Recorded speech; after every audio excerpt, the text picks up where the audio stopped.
Hello everybody and welcome back to the channel and welcome back to Halo Infinite.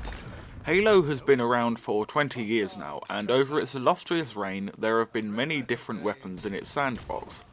Some have been good, like the Halo CE plasma rifle, some have been bad, like the Halo Reach focus rifle, and some have been mediocre, like the Halo 2 Sentinel beam.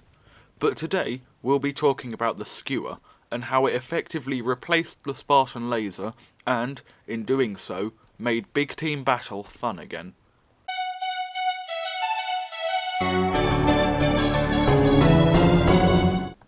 If you're a mouth-breathing troglodyte who's never played Halo Reach, you'll think that Halo 3 is the best Halo game of all time.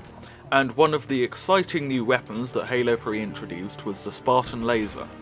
The Splazer was designed as a highly deadly heavy weapon, which in contrast to the instant damage and close range of the rocket launcher, was a long-range, very slow anti-vehicle weapon.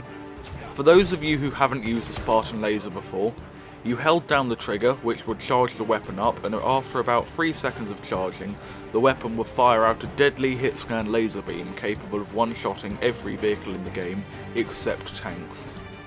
Yes, it only had 5 shots and couldn't be refueled, and yes, it was rare, but the simple fact was that the Spartan Laser made vehicles unusable, as anybody who dared get in a Warthog would immediately be minced, and tank crews were no better off.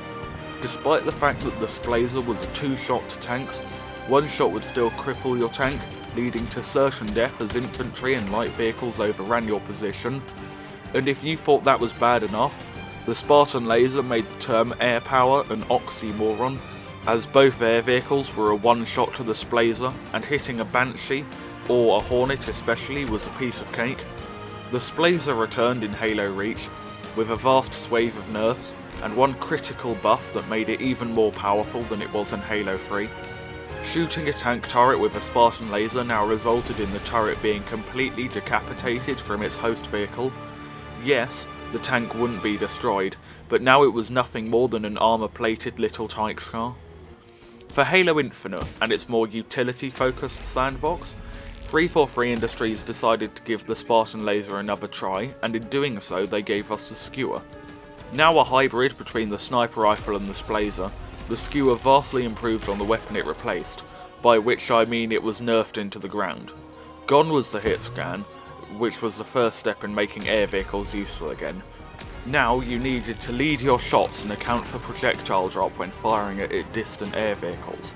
It's still a 1-shot to both the Banshee and the Wasp, but the difference is it now requires skill to hit, while still making sure that air vehicles aren't too overpowered.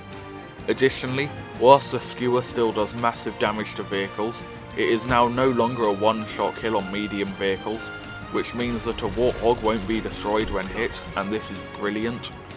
The Skewer does move vehicles sizably when they are hit, so pushing a vehicle off a cliff with this thing is a viable strategy, but what the Skewer does in relation to Warthogs is, by rolling the target vehicle, it turns a vehicle battle into an on-foot battle.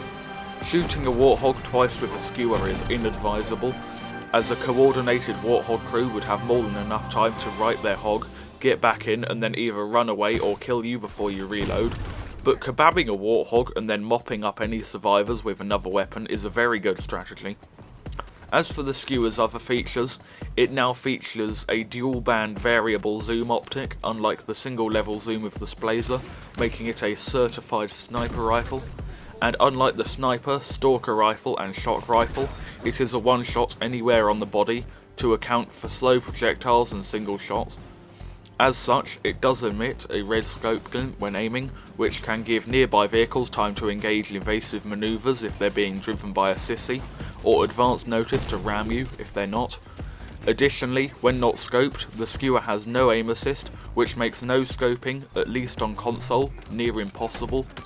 Overall, the Skewer is excellently balanced as it allows high skill players to figuratively, and perhaps literally, tear up some backside, while still being relatively easy for unskilled players to use on vehicles, which is of course its intended function. One of the joys of big team battle is being able to use the full extent of the sandbox, and part of this is using anti-vehicle weapons against vehicles, and thanks to the Skewer, vehicles are now once more a viable way to play in Halo. And now I'm going to rip off Ascend Hyperion's outro by asking you a question. Are there any other anti-vehicle weapons from previous Halo games that you think should return in Halo Infinite? Feel free to leave your answers in the comments section down below, and I'll see you later.